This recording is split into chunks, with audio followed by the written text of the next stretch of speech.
Hi అండి. ఉల్లిపాయ కాకరకాయ కారం కలుపుకుందాం వచ్చండి. ముందర వీటిని శుభ్రంగా కడగాలన్నమాట. కడిగేసి ఆ పక్క ఈ పక్క పీలు తీసేయాలన్నమాట. వీటిలో లోపల ఉన్న గింజలు మొత్తం తీసేయాలి. తీసేసి ఈ నూనెలో ఏం చేయాలంటే కొంచెం లైట్గా ఫ్రై చేయాలండి. ఫ్రై చేసిన తర్వాత ఇందులో ఏమేమి స్టఫింగ్ పెట్టాలో నేను మళ్ళీ మీకు చేసి చూపిస్తాను. ఇప్పుడు ఉల్లిపాయ కాకరకాయ కారంలోకి ఏమేమి కావాలంటే ఉల్లిపాయలు, వెల్లుల్లి, జీలకర్ర, పసుపు, కారం, సాల్ట్ ఇవి మొత్తం కలిపి మిక్సీలో పట్టేసేసి పేస్ట్లా తయారు చేయాలన్నమాట.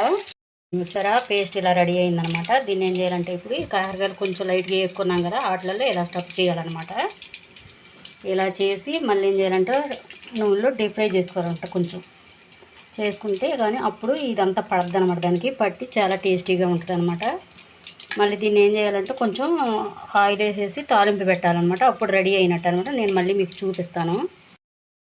చూసారా, ఇప్పుడు ఇందులో జీలకర్ర, ఆవాలు, పచ్చెనపప్పు వేసి తాలింపు వేయాలన్నమాట. ఇది వేగిన తర్వాత ఇప్పుడు ఈ పేస్ట్ ఉంటుంది కదా, ఇందులో ఉల్లిపాయ కారం పేస్ట్ ఉంటుంది కదా, అది కూడా వేసి పచ్చివాసన పోయే వరకు వేయించాలన్నమాట. వేయించిన తర్వాత అప్పుడు ఈ కాకరకాయ ముక్కలు కూడా మళ్ళీ వేసుకోవాలన్నమాట.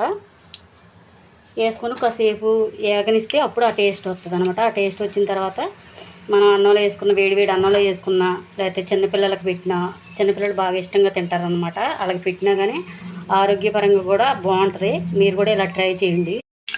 గ్రేవీ మొత్తం వేసేయండి. ఆ తాలింపులో గ్రేవీ మొత్తం వేసేయండి.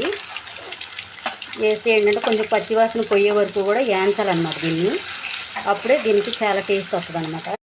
ఇప్పుడు ఈ గ్రేవీ అంతా ఉడికిపోయిందండి. దీంట్లో ఇప్పుడు మనం ఇందాక డీప్ ఫ్రై చేసుకున్న కాకరకాయ ముక్కలు ఉన్నాయి కదా, అవి స్టఫ్ పెట్టినవి అవి కూడా ఇందులో పెట్టేసేయండి. పెట్టేసిన తర్వాత ఒక 10 నిమిషాలు ఇందులోనే ఇలాగ ఉడకనివ్వండి. అప్పుడు దీని టేస్ట్ అనేది చాలా బాగుంటుంది అనమాట. ఎలా ఉందండి, మీకు నచ్చిందా? నచ్చితే లైక్ చేసి, షేర్ చేసి, కామెంట్ పెట్టండి. ఇంకా సబ్స్క్రైబ్ చేయండి. బాయ్ అండి.